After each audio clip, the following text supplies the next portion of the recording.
बिहार में एसआईआर और वोट चोरी के मसले पर इन दिनों विपक्ष लगातार हमलावर है।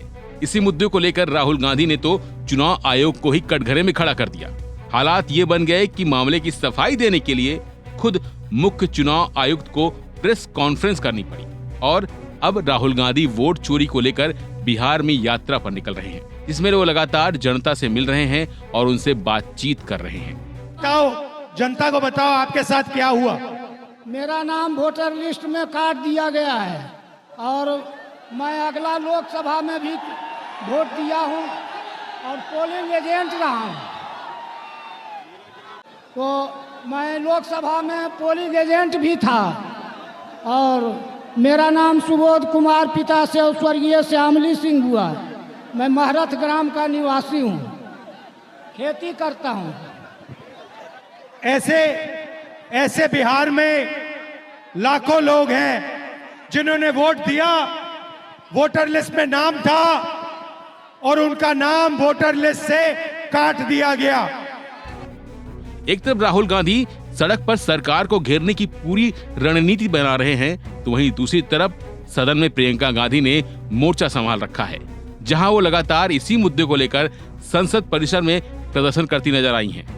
वोट चोरी मुद्दे पर जब उनसे सवाल पूछा गया तो उन्होंने साफ कहा कि वे राहुल जी द्वारा उठाए गए सवालों का जवाब देने में सक्षम नहीं हैं। वे हलफनामे, नेहरू जी, इंदिरा जी के बारे में बात करना शुरू कर देते हैं क्योंकि उनके पास जवाब नहीं है।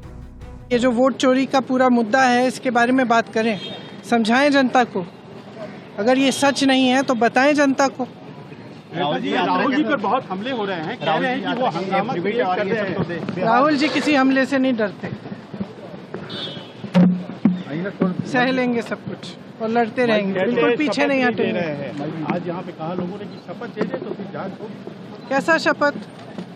उसका तो टाइम होता है ना, 30 दिन 45 दिन जो भी है। तो क्या कैसा शपथ? इससे बड़ा शपथ कौन सा है जो हम लेते हैं अंदर लोकसभा में? और ये तो अफिडेविट जो ये मांग रहे हैं, ये तो बिल्कुल फिजूल की बात है।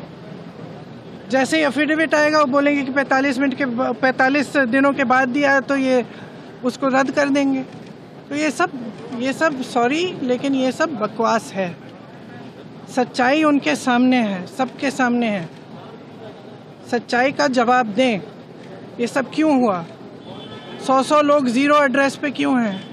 इतने सारे लोग इकट्ठे एक एड्रेस में कैसे हैं? ये सब चीज़ें, जितने भी सवाल उठाए हैं राहुल जी ने, उनका जवाब दें। जवाब दे नहीं पा रहे हैं, इसलिए पहले तो नेहरू जी की बात करेंगे, इंदिरा जी की बात करेंगे, अफिडेविट की बात करेंगे, शपथ की बात करेंगे। जो मुद्दे उठाए उनका जवाब दें ना।